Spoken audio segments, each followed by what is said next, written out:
Jim, how do you reflect on today's defeat at home to Solihull? First thing that comes to my mind, Greg, honestly, and what I felt at the side of the pitch in the second half in the game was a massive respect for our fans. Like, it was one of the best that I can remember in a tough moment, like off the back of consecutive losses, and the fans were singing away all second half. I thought they were absolutely amazing. I don't think we as a team, Greg, so that's me and all the guys, all of us, I don't think we can say too much in this moment when you just lost 4 on the spin. I don't think we can say too much. I think we need to be humble, accept that we've done things wrong, or things have cost us from our own doing. And although I feel like a draw would have been a fair result today, Greg, and although I feel like the half of the pitch that we played in second half was just a swamp and we couldn't get out of it, and they kicked it into it, deep into it, it would hold up in the puddles and we couldn't get out of it. So factors wise, although I think them things, I just think we can't say too much. I think we just have to take our medicine, be what I've asked this squad to be all season, and be humble. When we win, ignore any noise, and when we lose, take what noise we deserve. But in the midst of all that, just get on with it, get back to it, get on with it and go again. But my feelings, more than team reflections, more than player reflections and everything else, and there's plenty of them, I felt grateful in the second half. I felt grateful. The fans sang and sang and sang as the rain teemed down, as their team were getting beat, and they sang all game. I could hear my name getting sung. And for the last few years where we've been as a club and how the fan base has felt, and they're disappointed with losses, of course they are, because they've got hope, or they had hope to try and make the playoffs this year. Hope, even though that's a realistic ambition or not, I'm not too sure.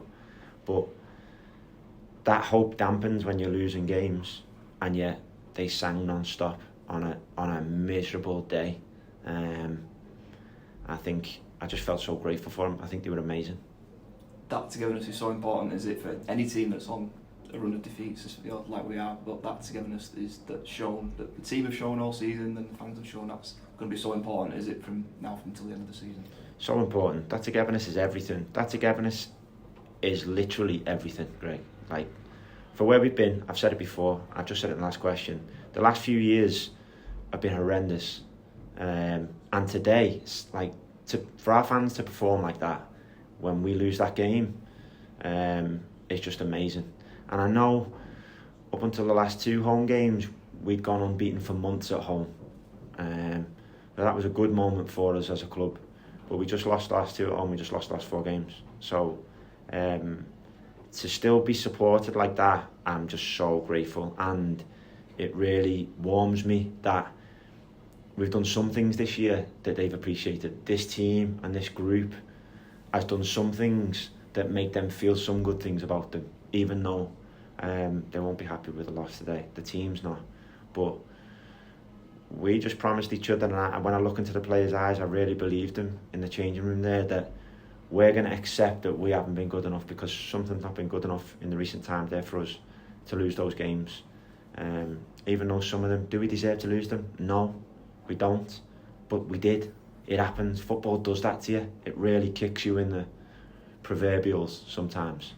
And sometimes when you're in that moment, circumstances get even worse for you, like they did today. Like, so much worse for us in that half than the other half, because that half here at the ground is underwater more than the other. So when it's tough, times come after you. It is a little bit tough. But I look into the players' eyes and I believe them that they will look at themselves first and they won't start blaming the world. And they've got a fan base there, I think, that sung all the way to the end, which was like real empowering, I think. What are the key things that we need to do in order to try and turn these results on their head and start getting back to winning ways? We've conceded too many goals in the last 4 games, Greg. And that's because we've conceded too many chances, in my opinion. Too many chances. So We have to go away and look at ourselves, including me. The goal from Keane, obviously we're all delighted to get him back, and he showed exactly what he can do, didn't he, with that goal? He did. He was a little magician on the pitch at times, wasn't he? Which is exciting to see, and you know, I was really, really grateful to have Keane back. He's actually still getting up to speed, and he produced a great goal today and some great moments too. I think he can be even better than he was today, and being honest, when he gets up to fitness, he got man of the match. I thought he deserved it. He was a bright spark. I actually thought Kyron was good down his side as well. The two of them, I would say, Kyron with some great recovery stuff, and the team fought really, really hard. But we have to self-acknowledge that we need to look at ourselves, and that is me first and foremost, more than them even. Definitely starts from me. Everything has to, and the fans, genuinely, pure gratitude. Thank you so much for what they did today. Devante Rodney showed glimpses of what he can do in sort of terrible conditions out there, didn't he? How important could he be going into these final running games? We've just been talking as a staff there, and like Dev looked like the real Dev, I think, at times in moments there when he come on, like what he could be, where Dev trusts his body, because Dev's got such a powerful body that at times I think his muscles have give way and stuff, and he's been fearful. He plays within himself at times because he's got a fear that maybe, you know, a particular muscle's vulnerable, or you know what Dev's just been through with his heart condition for all those months out, and then to, as soon as you return, get a major hamstring injury. Been through a lot, and in that return, the first return, I could tell he wasn't feeling himself that much. He wasn't feeling himself like he could truly release himself. But today, I thought like he looked serious. He looked serious, and again, another player that like we can only benefit from having on the pitch if we can get him up to speed as quickly as possible.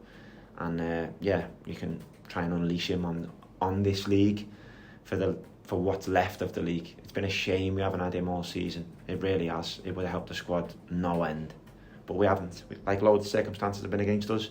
It just is what it is. We have to get on with it. We have to just work our way through anything that's been thrown at us like we have all season.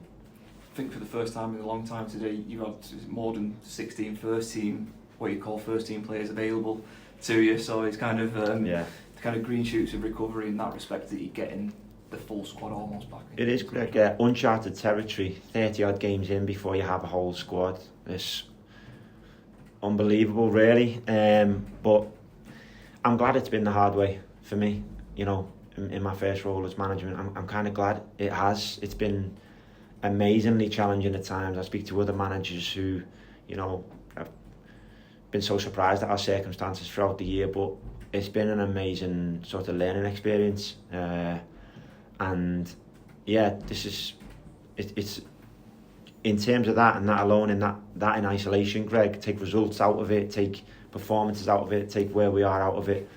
I'm grateful that we've got those players back now, and yeah, it's actually so surprising that we haven't had a full squad for the whole year to choose from, and yet we've somehow all year we've remained in the top half of this league, which I think is actually a credit to the connection between the players and the fans, and the fight that collectively those two sets have shown all season.